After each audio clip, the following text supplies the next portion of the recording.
Hello friend, स्वागत है आपका अपने चैनल आस्क क्लास में। आज की इस वीडियो में मैट्रिक बोर्ड परीक्षा 2021 के लिए बिहार बोर्ड का मॉडल पेपर सोल्व करेंगे और आज की इस वीडियो में विज्ञान के एक मॉडल सेट को सोल्व करेंगे जिसमें 48 ऑब्जेक्टिव प्रश्न है और सब्जेक्टिव प्रश्न है। सब्जेक्टिव प्रश्न को अभी क्लियर किया जाएगा। यहाँ पे जितना भी फिजिक्स, केमिस्ट्री, बायोलॉजी का सब्जेक्टिव प्रश्न होता है उसे भी यहाँ पे क्लियर किया जाएगा। और ये जो मॉडल पेपर है ये 2021 बोर्ड एग्जाम के लिए काफी महत्वपूर्ण है, तो प्लीज आप लोग वीडियो को शुरू से लेके अंत तक जरूर देखिएगा। और चैनल को सब्सक्राइब नहीं किए हैं तो चैनल को सब्सक्राइब कर लीजिएगा, साथ में बेल आइकन को ऑल पे दबा लीजिएगा ताकि जब भी क्लास हो तो आपके पास नोटिफिकेशन पहुंचता रहे। तो आइए शुरू करते हैं पहले नंबर प्रश्न से। यहाँ पे देखिए टोटल 48 ऑब्जेक्टिव प्रश्न है। यहाँ पे आपको टारगेट दिया जा रहा है कि आप यहाँ पे 40 ऑब्जेक्टिव प्रश्न 48 में से आपको सही कर देना है। तो आइए शुरू करते हैं पहले नंबर प्रश्न से। पहला प्रश्न है कि आमीटर से निम्नलिखित में से किसे मापा जाता है। यहाँ पे आपको बताना है कि आमीटर से किसे मापा जाता है। ए ऑप्शन है धारा को, बी ऑप्शन है आवेश को, सी ऑप्शन है विभव को, डी ऑप्शन है विद्युत शक्ति को। तो आमीटर से किसे मापा जाता है तो धारा को मापा जाता है, ये आपको याद रखना है। यानी यहाँ पे ए ऑप्शन क्या हो जाएगा, यहाँ पे बिल्कुल ही सही हो जाएगा। एक प्रश्न ये रहता है कि धारा का एसआई मात्रक क्या होता है। तो धारा का एसआई मात्रक क्या होता है, एम्पियर होता है, इसे आपको यहाँ पे याद रखना है। और आवेश का एसआई मात्रक क्या होता है, कूलम्ब होता है, तो इसे भी आपको यहाँ पे याद रखना है। विभव का एसआई मात्रक क्या होता है, तो विभव का एसआई मात्रक वोल्ट होता है, इसे भी आपको याद रखना है। और विद्युत शक्ति का एसआई मात्रक क्या होता है, वाट होता है, तो इसे भी साथ में आपको याद रखना है। आइए देखते हैं अगला प्रश्न। 2 नंबर प्रश्न है कि वह उपकरण जो विद्युत ऊर्जा को यांत्रिक ऊर्जा में बदलता है वह है। ए ऑप्शन है जनरेटर, बी ऑप्शन है विद्युत मोटर, सी ऑप्शन है ए और बी दोनों, डी ऑप्शन है इनमें से कोई नहीं। तो यहाँ पे आपको बताना है कि वह उपकरण जो विद्युत ऊर्जा को यांत्रिक ऊर्जा में बदलता है वह क्या है। तो वो विद्युत मोटर है, ये आपको याद रखना है। यानी यहाँ पे बी ऑप्शन क्या हो जाएगा, यहाँ पे बिल्कुल ही सही हो जाएगा। ये देखते हैं अगला प्रश्न। 3 नंबर प्रश्न है कि स्विच लगाए जाते हैं। ए ऑप्शन है ठंडे तार में, बी ऑप्शन है गर्म तार में, सी ऑप्शन है भूयोजित तार में, डी ऑप्शन है इनमें से सभी में। 3 नंबर प्रश्न काफी महत्वपूर्ण है कि स्विच लगाए जाते हैं तो स्विच गर्म तार में लगाए जाते हैं, ये आपको याद रखना है। यानी यहाँ पे बी ऑप्शन क्या हो जाएगा, यहाँ पे बिल्कुल ही सही हो जाएगा। और जो गर्म तार होता है उसका रंग कैसा होता है, लाल होता है, तो ये भी साथ में आपको याद रखना है। आइए देखते हैं अगला प्रश्न। 4 नंबर प्रश्न है कि अम्ल का पीएच मान होता है। यहाँ पे आपको बताना है कि अम्ल का पीएच मान कितना होता है। ए ऑप्शन है 7 से कम, बी ऑप्शन है 7 से अधिक, सी ऑप्शन है 7, डी ऑप्शन है 14। तो यहाँ पे आपको बताना है कि अम्ल का पीएच मान होता है तो अम्ल का पीएच मान हमेशा 7 से कम होता है, ये आपको याद रखना है। यानी यहाँ पे ए ऑप्शन क्या हो जाएगा, यहाँ पे बिल्कुल ही सही हो जाएगा। और जिस विलयन का पीएच मान 7 होगा वो उदासीन होगा, इसे भी आपको यहाँ पे याद रखना है। और 7 से अधिक किसका पीएच मान होता है, तो जो क्षारीय विलयन होता है उसका 7 से अधिक पीएच मान होता है, तो ये भी आपको साथ में याद रखना है। आइए देखते हैं अगला प्रश्न।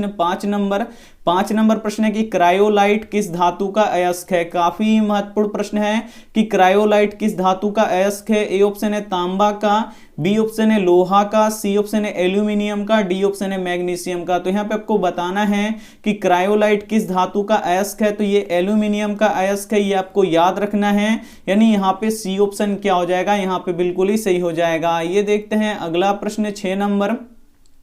6 नंबर प्रश्न है कि प्रकाश संश्लेषण की क्रिया होती है। ए ऑप्शन है कोकों में, बी ऑप्शन है जंतुओं में, सी ऑप्शन है हरे पौधों में, डी ऑप्शन है परजीवियों में। तो यहाँ पे आपको बताना है कि प्रकाश संश्लेषण की क्रिया किस में होता है, तो ये हरे पेड़ पौधों में होता है, ये आपको याद रखना है। यानी यहाँ पे सी ऑप्शन क्या हो जाएगा, यहाँ पे बिल्कुल ही सही हो जाएगा। और प्रकाश संश्लेषण की क्रिया के ही द्वारा जो हरे पेड़ पौधे होते हैं वे अपना भोजन तैयार करते हैं, तो ये भी साथ में आपको याद रखना है। काफी महत्वपूर्ण प्रश्न है, तो एक भी प्रश्न आप स्किप मत कीजिएगा। वीडियो को प्लीज आप लोग शुरू से लेके अंत तक देखिएगा और आप कम से कम 40 ऑब्जेक्टिव प्रश्न आप लोग यहाँ पे सॉल्व करने का कोशिश कीजिएगा। सही इसका आंसर 40 आप लोग से हो जाना चाहिए। ये देखते हैं अगला प्रश्न यहाँ पे 7 7 नंबर प्रश्न है कि किसे रासायनिक दूत कहा जाता है। काफी महत्वपूर्ण प्रश्न है ये भी कि किसे रासायनिक दूत कहा जाता है। ए ऑप्शन है उद्दीपक को, बी ऑप्शन है पाचक रस को, सी ऑप्शन है हार्मोन को, डी ऑप्शन है आवेग को। तो यहाँ पे आपको बताना है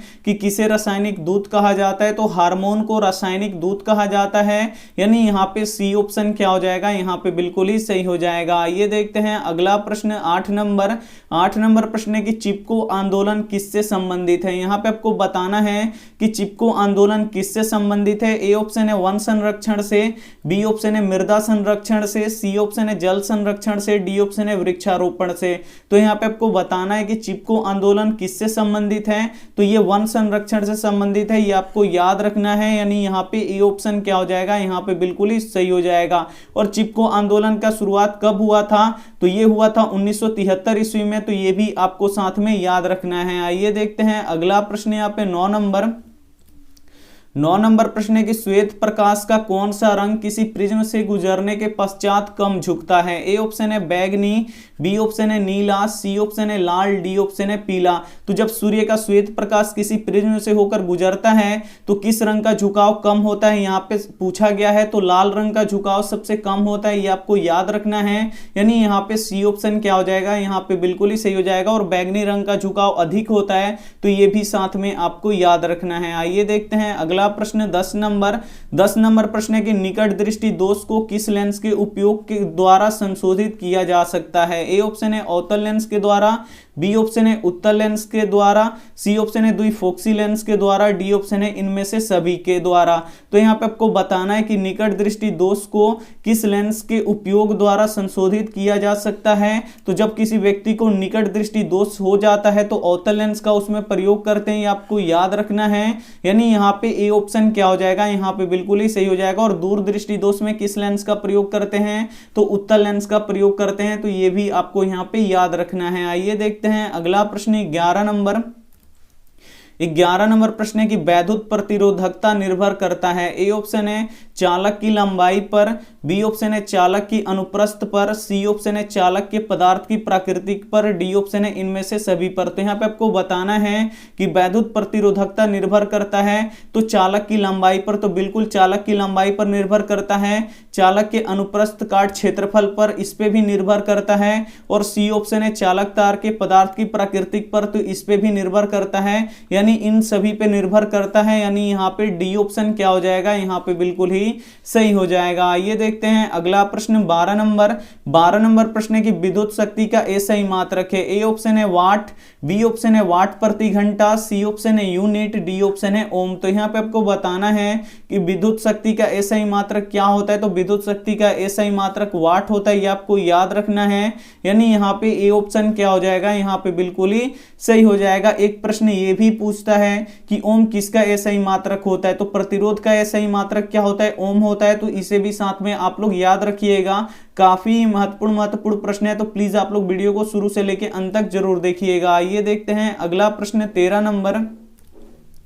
13 नंबर प्रश्न है कि स्पेक्ट्रम में किस रंग की किरण का झुकाव अधिक होता है। यहाँ पे आपको बताना है कि जब स्पेक्ट्रम बनता है उसमें किस रंग का झुकाव अधिक होता है। ए ऑप्शन है लाल रंग का, बी ऑप्शन है हरा रंग का, सी ऑप्शन है पीला रंग का, डी ऑप्शन है बैगनी रंग का। तो स्पेक्ट्रम में किस किरण का झुकाव अधिक होता है, किस रंग की किरण का झुकाव अधिक होता है, तो बैगनी रंग का अधिक होता है, ये आपको याद रखना है, यानी यहाँ पे डी ऑप्शन क्या हो जाएगा, यहाँ पे बिल्कुल ही सही हो जाएगा। और लाल रंग का कम होता है, तो ये भी आपको साथ में याद रखना है। आइए देखते हैं अगला प्रश्न 14 नंबर प्रश्न है कि स्पेक्ट्रम प्राप्त करने के लिए किसका उपयोग होता है। ए ऑप्शन है कांच की सिल्ली का, बी ऑप्शन है अवतल दर्पण का, सी ऑप्शन है उत्तल लेंस का, डी ऑप्शन है प्रिज्म का। तो यहाँ पे आपको बताना है कि स्पेक्ट्रम प्राप्त करने के लिए किसका उपयोग होता है, तो प्रिज्म का उपयोग होता है, ये आपको याद रखना है, यानी यहाँ पे डी ऑप्शन क्या हो जाएगा, यहाँ पे बिल्कुल ही सही हो जाएगा। और जो प्रिज्म होता है इसका अपवर्तन कोण कितने डिग्री का होता है, तो 60 डिग्री का होता है, तो ये भी साथ में आपको याद रखना है।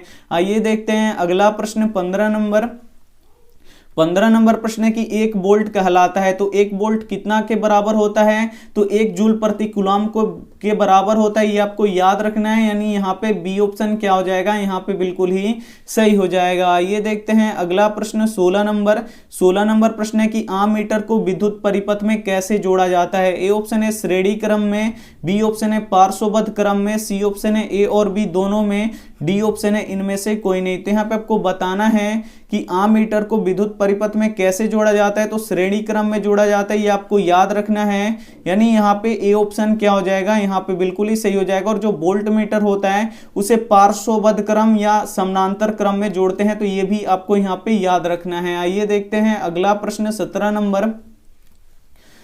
नंबर प्रश्न है कि नाभिकीय ऊर्जा का स्रोत निम्न में से कौन सा है। ए ऑप्शन है यूरेनियम, बी ऑप्शन है सोडियम, सी ऑप्शन है कार्बन, डी ऑप्शन है इनमें से सभी। तो यहाँ पे आपको बताना है कि नाभिकीय ऊर्जा का स्रोत निम्न में से कौन सा है, तो यूरेनियम है, ये आपको याद रखना है। यानी यहाँ पे ए ऑप्शन क्या हो जाएगा, यहाँ पे बिल्कुल ही सही हो जाएगा। ये देखते हैं अगला प्रश्न 18 नंबर प्रश्न काफी महत्वपूर्ण है कि जिप्सम का रासायनिक सूत्र है। इसमें से आपको बताना है कि जिप्सम का रासायनिक सूत्र क्या होता है, तो जिप्सम का रासायनिक सूत्र CaSO4 × 2H2O होता है, ये आपको याद रखना है। यानी यहाँ पे बी ऑप्शन क्या हो जाएगा, यहाँ पे बिल्कुल ही सही हो जाएगा। ये देखते हैं अगला प्रश्न 19 नंबर प्रश्न की क्लोरीन की परमाणु संख्या है। इसमें से आपको बताना है कि क्लोरीन की परमाणु संख्या कितना होता है।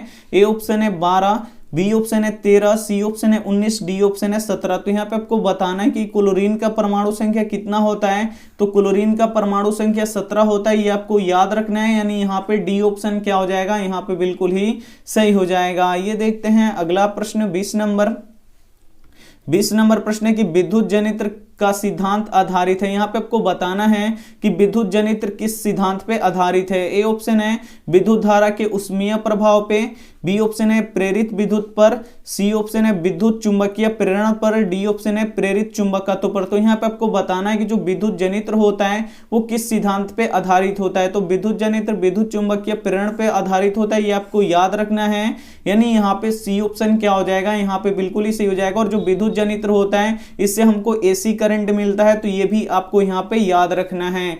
आइए देखते हैं अगला प्रश्न 21 नंबर प्रश्न है कि नवीकरणीय ऊर्जा का स्रोत है। इसमें से आपको बताना है कि कौन नवीकरणीय ऊर्जा का स्रोत है। ए ऑप्शन है नाभिकीय ऊर्जा, बी ऑप्शन है सौर ऊर्जा, सी ऑप्शन है कोयले से प्राप्त ऊर्जा, डी ऑप्शन है प्राकृतिक गैस से प्राप्त ऊर्जा। तो यहाँ पे आपको बताना है कि नाभिकीय ऊर्जा का स्रोत कौन सा है, तो नाभिकीय यहाँ पे देखिए नवीकरणीय ऊर्जा का स्रोत कौन सा है, तो जो सौर ऊर्जा होता है ये क्या होता है, ये होता है नवीकरणीय ऊर्जा का स्रोत। यानी यहाँ पे बी ऑप्शन क्या हो जाएगा, यहाँ पे बिल्कुल ही सही हो जाएगा। और जो नाभिकीय ऊर्जा होता है कोयले से प्राप्त ऊर्जा होता है, और ये जो प्राकृतिक गैस से प्राप्त ऊर्जा होता है ये कैसा होता है, तो ये अनवीकरणीय होता है। तो ये भी साथ में आपको याद रखना है। काफी महत्वपूर्ण प्रश्न है, तो प्लीज आप लोग वीडियो को शुरू से लेकर अंत तक देखिएगा। और लास्ट में जो सब्जेक्टिव प्रश्न हम आपको बताएंगे तो वो भी आप लोग देखिएगा। ये देखते हैं अगला प्रश्न 22 नंबर प्रश्न है कि जल के वैद्युत अपघटन में कैथोड पर कौन सा गैस मुक्त होता है। ए ऑप्शन है ऑक्सीजन, बी ऑप्शन है हाइड्रोजन, सी ऑप्शन है ऑक्सीजन और हाइड्रोजन, डी ऑप्शन है ओजोन। तो यहाँ पे आपको बताना है कि जल के वैद्युत अपघटन में कैथोड पर कौन सा गैस मुक्त होता है, तो हाइड्रोजन गैस मुक्त होता है, ये आपको याद रखना है। यानी यहाँ पे बी ऑप्शन क्या हो जाएगा, यहाँ पे बिल्कुल ही सही हो जाएगा। ये देखते हैं अगला प्रश्न 23 नंबर प्रश्न है कि बेकिंग सोडा का रासायनिक सूत्र है। इसमें से आपको बताना है कि कौन बेकिंग सोडा का रासायनिक सूत्र है, तो बेकिंग सोडा का रासायनिक सूत्र क्या होता है, NaHCO3 होता है, ये आपको याद रखना है। यानी यहाँ पे ए ऑप्शन क्या हो जाएगा, यहाँ पे बिल्कुल ही सही हो जाएगा। 23 नंबर प्रश्न काफी महत्वपूर्ण है। आइए देखते हैं 24 नंबर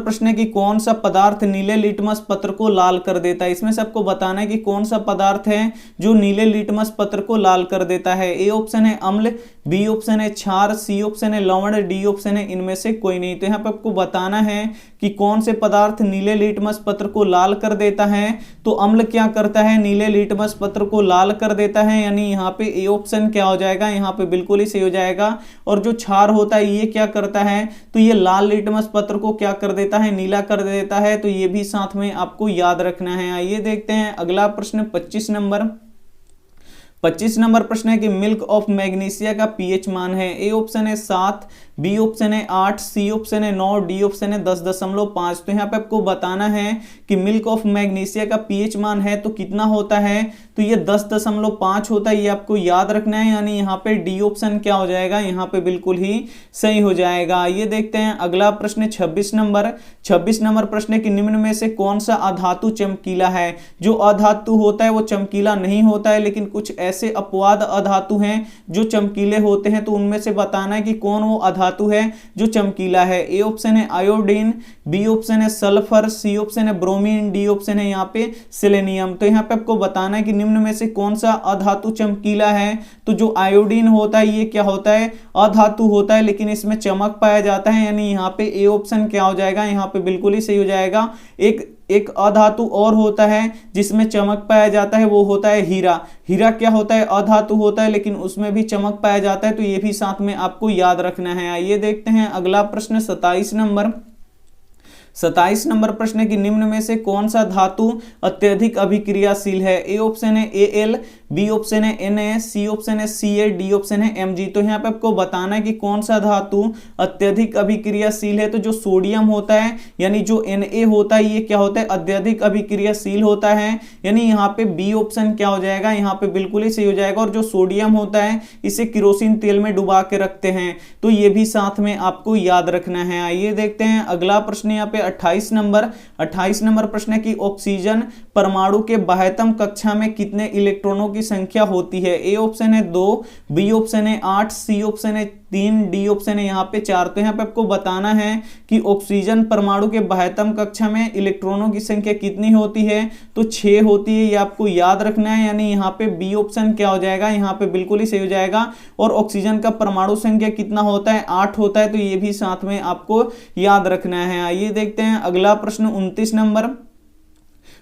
नंबर प्रश्न है कि ब्यूटेनॉन एक कार्बनिक यौगिक है जिसका यहाँ पे प्रकार्यात्मक समूह है। यहाँ पे आपको बताना है कि ब्यूटेनॉन एक कार्बनिक यौगिक है जिसका प्रकार्यात्मक समूह है। ए ऑप्शन है कार्बोक्सिलिक अम्ल, बी ऑप्शन है एल्डिहाइड अम्ल, सी ऑप्शन है कीटोन, डी ऑप्शन है एल्कोहल। तो ब्यूटेनॉन एक कार्बनिक यौगिक है जिसका प्रकार्यात्मक समूह कौन सा है, तो कीटोन है, ये आपको याद रखना है। यानी यहाँ पे सी ऑप्शन क्या हो जाएगा, यहाँ पे बिल्कुल ही सही हो जाएगा। ये देखते हैं अगला प्रश्न 30 नंबर प्रश्न है कि नाइट्रोजन के 2 परमाणुओं के बीच कितने अबंध बनते हैं। ए ऑप्शन है 1, बी ऑप्शन है द्विअबंध, सी ऑप्शन है त्रिअबंध, डी ऑप्शन है इनमें से कोई नहीं। तो यहाँ पे आपको बताना है कि नाइट्रोजन के 2 परमाणुओं के बीच कितने अबंध बनते हैं, तो त्रिअबंध बनते हैं, ये आपको याद रखना है। यानी यहाँ पे सी ऑप्शन क्या हो जाएगा, यहाँ पे बिल्कुल ही सही हो जाएगा। ये देखते हैं अगला प्रश्न 31 नंबर प्रश्न है कि एल्कीन का सामान्य सूत्र है। यहाँ पे आपको बताना है कि एल्कीन का सामान्य सूत्र क्या होता है,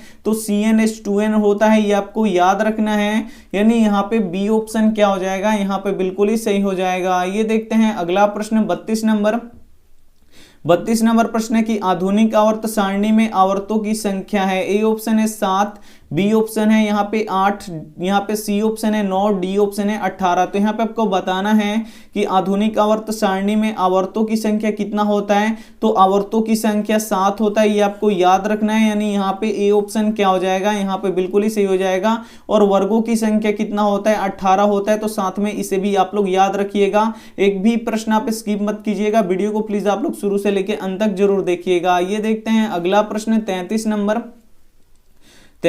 प्रश्न है कि समूह में ऊपर से नीचे जाने पर परमाणु आकार में क्या परिवर्तन होता है। ए ऑप्शन है परमाणु का साइज बढ़ता है, बी ऑप्शन है परमाणु का साइज घटता है, सी ऑप्शन है परमाणु का साइज अपरिवर्तित रहता है, डी ऑप्शन है इनमें से कोई नहीं। तो यहाँ पे आपको बताना है कि समूह में ऊपर से नीचे जाने पर परमाणु आकार में क्या परिवर्तन होता है, तो जो परमाणु का साइज होता है वो क्या होता है, बढ़ता है, इसे आपको याद रखना है। यानी यहाँ पे ए ऑप्शन क्या हो जाएगा, यहाँ पे बिल्कुल ही सही हो जाएगा। ये देखते हैं अगला प्रश्न 34 नंबर प्रश्न है कि कौन सा एंजाइम इमल्सीकृत वसा का पाचन करता है। ए ऑप्शन है पेप्सिन, बी ऑप्शन है ट्रिप्सिन, सी ऑप्शन है लाइपेज, डी ऑप्शन है इनमें से कोई नहीं। तो यहाँ पे आपको बताना है कि कौन सा एंजाइम इमल्सीकृत वसा का पाचन करता है, तो पेप्सिन करता है, ये आपको याद रखना है। यानी यहाँ पे ए ऑप्शन क्या हो जाएगा, यहाँ पे बिल्कुल ही सही हो जाएगा। ये देखते हैं अगला प्रश्न 35 35 नंबर प्रश्न है कि लाल रक्त कणिकाओं को लाल कौन बनाता है? ए ऑप्शन है तांबा के यौगिक, बी ऑप्शन है लोहा के यौगिक, सी ऑप्शन है लवण के यौगिक, डी ऑप्शन है इनमें से सभी। तो यहाँ पे आपको बताना है कि लाल रक्त कणिकाओं को लाल कौन बनाता है, तो लोहा के यौगिक बनाते हैं, ये आपको याद रखना है। यानी यहाँ पे बी ऑप्शन क्या हो जाएगा, यहाँ पे बिल्कुल ही सही हो जाएगा। जो रक्त होता है वो लाल किसके कारण से दिखाई देता है, तो हीमोग्लोबिन के कारण से दिखाई देता है। और हीमोग्लोबिन में क्या होता है, तो लोहे के यौगिक होते हैं, तो इसे भी साथ में आपको याद रखना है।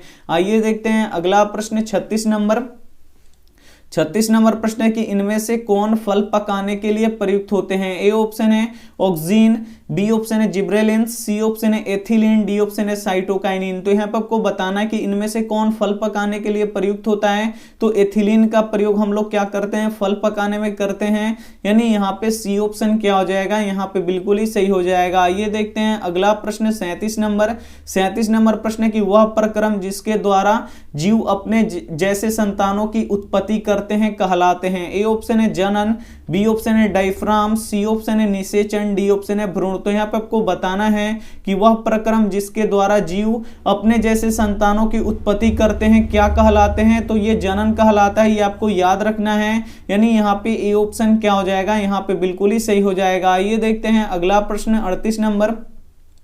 38 नंबर प्रश्न है कि सामान्य प्रंकुचन रक्तदाब होता है। ए ऑप्शन है 80 mm, बी ऑप्शन है 100 सेंटीमीटर, सी ऑप्शन है 120 mm, डी ऑप्शन है 130 mm। 38 नंबर प्रश्न काफी महत्वपूर्ण है कि सामान्य प्रंकुचन रक्तदाब होता है तो कितना होता है, 120 mm होता है, ये आपको याद रखना है। यानी यहाँ पे सी ऑप्शन क्या हो जाएगा, यहाँ पे बिल्कुल ही सही हो जाएगा। और अनुशीतलन दाब कितना होता है, तो 80 mm होता है, तो ये भी साथ में आप याद रखिएगा। ये देखते हैं अगला प्रश्न 39 नंबर प्रश्न है कि पतियों में प्रकाश संश्लेषण के द्वारा बना भोजन पादप के अन्य भागों में किसके द्वारा भेजा जाता है? ए ऑप्शन है जाइलम द्वारा, बी ऑप्शन है फ्लोएम द्वारा, सी ऑप्शन है रंध्र द्वारा, डी ऑप्शन है इनमें से सभी के द्वारा। तो यहाँ पे आपको बताना है कि पतियों में प्रकाश संश्लेषण द्वारा बना भोजन पादप के अन्य भागों में किसके द्वारा भेजा जाता है, तो ये फ्लोएम के द्वारा भेजा जाता है, ये आपको याद रखना है। यानी यहाँ पे बी ऑप्शन क्या हो जाएगा, यहाँ पे बिल्कुल ही सही हो जाएगा। और पेड़ पौधों में जल का परिवहन कौन करता है, जाइलम करता है, तो इसे भी साथ में आपको याद रखना है। आइए देखते हैं अगला प्रश्न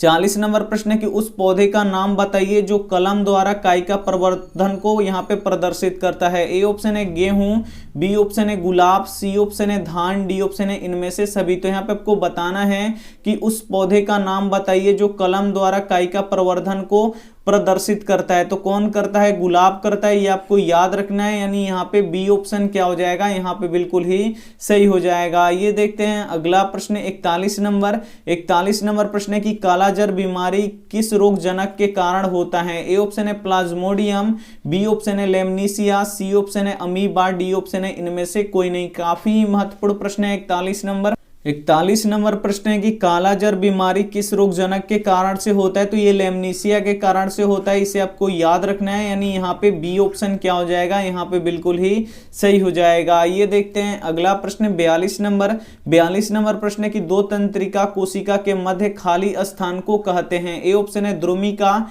बी ऑप्शन है सिनेटिक दरार, सी ऑप्शन है एक्सोन, डी ऑप्शन है आवेग। तो यहाँ पे आपको बताना है कि दो तंत्रिका कोशिकाओं के बीच मध्य खाली स्थान को क्या कहते हैं, तो सिनेटिक दरार कहते हैं या सिनेप्स कहते हैं, इसे आपको याद रखना है। यानी यहाँ पे बी ऑप्शन क्या हो जाएगा, यहाँ पे बिल्कुल ही सही हो जाएगा। ये देखते हैं अगला प्रश्न 43 नंबर प्रश्न है कि निम्न में से कौन मानव में मादा जनन तंत्र का भाग नहीं है? ए ऑप्शन है अंडाशय, बी ऑप्शन है गर्भाशय, सी ऑप्शन है शुक्रवाहिका, डी ऑप्शन है डिंबवाहिनी। तो यहाँ पे आपको बताना है कि निम्न में से कौन मानव में मादा जनन तंत्र का भाग नहीं है, तो शुक्रवाहिका नहीं है, ये शुक्रवाहिका पुरुषों में पाई जाती है, तो ये भी आपको यहाँ पे साथ में याद रखना है। यानी यहाँ पे सी ऑप्शन क्या हो जाएगा, यहाँ पे बिल्कुल ही सही हो जाएगा। ये देखते हैं अगला प्रश्न 44 नंबर प्रश्न है कि पराग कोष में होते हैं। यहाँ पे आपको बताना है कि पराग कोष में क्या होते हैं। ए ऑप्शन है बाह्य दल, बी ऑप्शन है अंडाशय, सी ऑप्शन है अंडप, डी ऑप्शन है परागकण। तो यहाँ पे आपको बताना है कि पराग कोष में होते हैं, तो पराग कोष में क्या होते हैं, तो परागकण होते हैं, ये आपको याद रखना है। यानी यहाँ पे डी ऑप्शन क्या हो जाएगा, यहाँ पे बिल्कुल ही सही हो जाएगा। ये देखते हैं अगला प्रश्न 45 45 नंबर प्रश्न है कि जंतुओं में वृद्धि हार्मोन स्रावित होता है।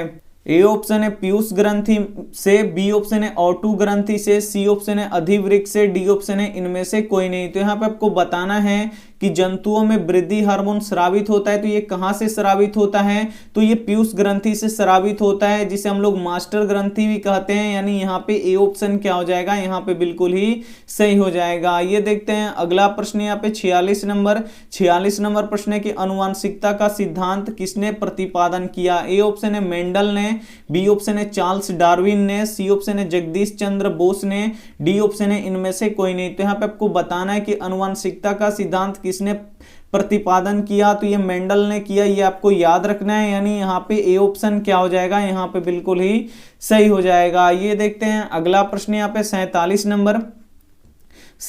नंबर प्रश्न है कि स्त्रियों में लिंग गुणसूत्र होते हैं। ए ऑप्शन है XY, बी ऑप्शन है XX, सी ऑप्शन है XY एवं XX दोनों, डी ऑप्शन है इनमें से कोई नहीं। तो यहाँ पे आपको बताना है कि स्त्रियों में लिंग गुणसूत्र होते हैं, तो स्त्रियों में लिंग गुणसूत्र जो होता है वो क्या होता है, XX होता है, ये आपको याद रखना है। यानी यहाँ पे बी ऑप्शन क्या हो जाएगा, यहाँ पे बिल्कुल ही सही हो जाएगा। और पुरुषों में लिंग गुणसूत्र क्या होता है, XY होता है, तो ये भी साथ में आपको याद रखना है।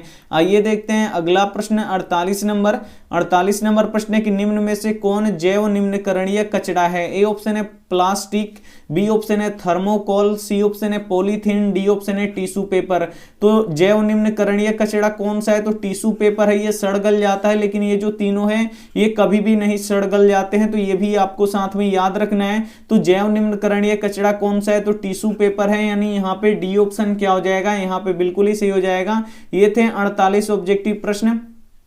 आपका अगर 40 से ज्यादा नंबर आपने सही कर दिया है, मतलब 40 से ज्यादा आपने सही कर दिया है, तो बहुत ही अच्छी बात है। अगर आप 40 से नीचे हैं तो आपको मेहनत करने की और ज्यादा जरूरत है। अगर आप 40 से सही कर दिए हैं तो बहुत ही अच्छी बात है। अब आइए देखते हैं यहाँ पे सब्जेक्टिव प्रश्न यहाँ पे देखिए सबसे पहले ऊपर में दिया रहेगा आपको भौतिकी। यहाँ पे देखिए भौतिकी में जो पहला रहेगा वो कौन सा प्रश्न रहेगा, लघु उत्तरीय प्रश्न रहेगा, जो 2-2 नंबर का रहेगा। तो सबसे पहले जो ऊपर में हेडलाइन दिया होता है, इसको आपको बनाने से पहले बहुत ही अच्छी तरीके से पढ़ना होता है। तो आइए हम यहाँ पे पढ़ के आपको बताते हैं।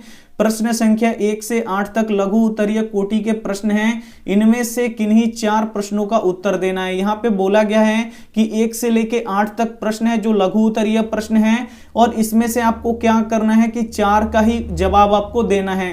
तो हम यहाँ पे 8 प्रश्न पढ़ेंगे, इसमें से आपको यहाँ पे 4 का जवाब आपको पता होना चाहिए। अगर 4 से अधिक भी होता है तो काफी अच्छी बात है, आपकी तैयारी काफी अच्छी है। तो यहाँ पे हम 8 प्रश्न पढ़ रहे हैं और इसमें से आपको बताना है कि 4 याद है कि नहीं याद है। तो पहला प्रश्न यहाँ पे देखिए, प्रकाश का अपवर्तन क्या है, इसके नियमों को बताएं। ये हो गया पहला प्रश्न। दूसरा देखिए यहाँ पे निकट दृष्टि दोष क्या है, इसे दूर करने के लिए किस लेंस का व्यवहार करते हैं, और किरण आरेख द्वारा समझाएं। ये हो गया दूसरा प्रश्न। तीसरा देखिए, किसी चालक का प्रतिरोध किन किन बातों पर निर्भर करता है, इसको बताना है। और चौथा देखिए, एसआई मात्रक के साथ विद्युत धारा, विभवांतर और प्रतिरोध को परिभाषित करें।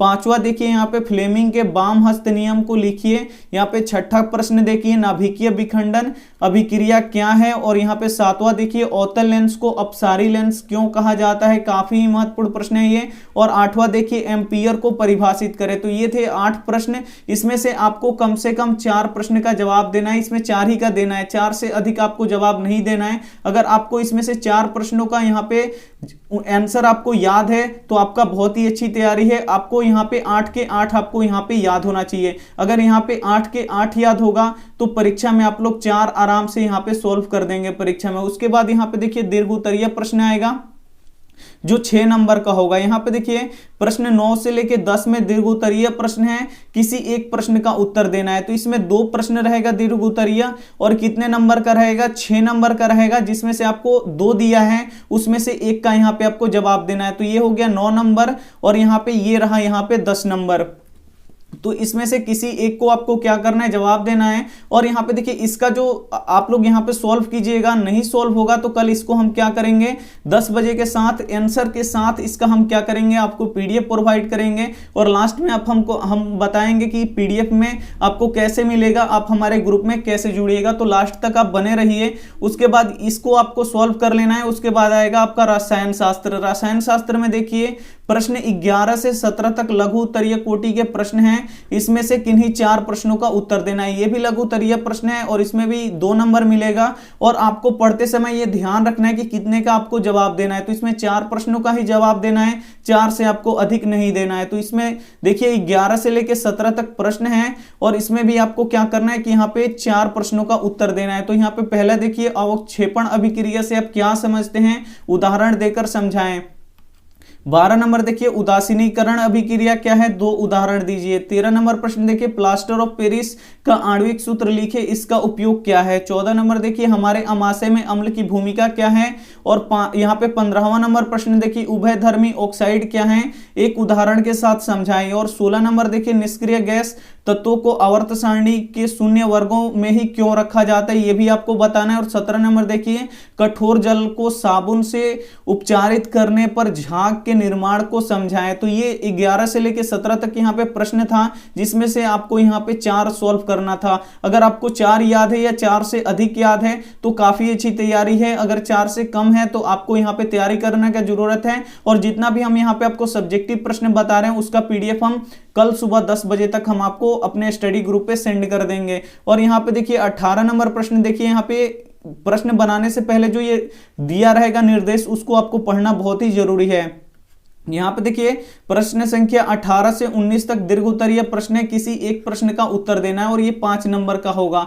तो किसी एक प्रश्न का, इन दोनों में से किसी एक प्रश्न का आपको उत्तर देना है। अगर ये याद है तो इसको लिख दीजिए, इसको छोड़ दीजिए। अगर इसको ये याद है तो इसको लिख दीजिए और इसको छोड़ दीजिए। तो किसी एक का देना है, आप लोग देख लीजिए याद है कि नहीं आपको। उसके बाद यहाँ पे देखिए आएगा यहाँ पे जीव विज्ञान। जीव विज्ञान यहाँ पे देखिए इसके भी निर्देश पढ़ लीजिए। प्रश्न 20 से 26 तक लघु उत्तरीय कोटि के प्रश्न है, इनमें से किन्हीं 4 प्रश्नों का उत्तर देना है। इसमें से किसी 4 का यहाँ पे देना है उत्तर। और यहाँ पे देखिए पहला देखिए क्या है, मनुष्य के अमाशय में जो HCl अम्ल का स्राव होता है वो कैसे कार्य करता है, ये देना है आपको। 21 नंबर प्रश्न है कि श्वसन एवं दहन में अंतर बताइए, ये आपको बताना है। और 22 नंबर देखिए जब एड्रेनल रुधिर में स्रावित होता है तो हमारे शरीर में क्या अनुक्रिया होती है, ये आपको बताना है। 23 नंबर है खाद्य, यहाँ पे देखिए खाद्य जल में यहाँ पे संक्षिप्त व्याख्या करें। और यहाँ पे देखिए 24 नंबर है कि पारिस्थितिक तंत्र में अपमार्जकों का क्या महत्व या भूमिका है, ये आपको बताना है। 25 नंबर देखिए अपने प्राकृतिक संसाधनों का संरक्षण हेतु 5 कार्यों का उल्लेख करें। और यहाँ पे देखिए 26 नंबर प्रश्न है पादप में रासायनिक यहाँ पे समन्वय किस प्रकार होता है, ये आपको यहाँ पे बताना है। अगर आपको याद है तो सही है, इसमें से 4 आप जवाब दे दीजिएगा, सही बात है। लेकिन अगर इसमें से जो भी प्रश्न आपको याद नहीं है तो कल 100% गारंटी के साथ कहते हैं कि पीडीएफ आपको मिलेगा हमारे स्टडी ग्रुप में। और स्टडी ग्रुप में कैसे जोड़ना है हम आपको यहाँ पे लास्ट में बताते हैं।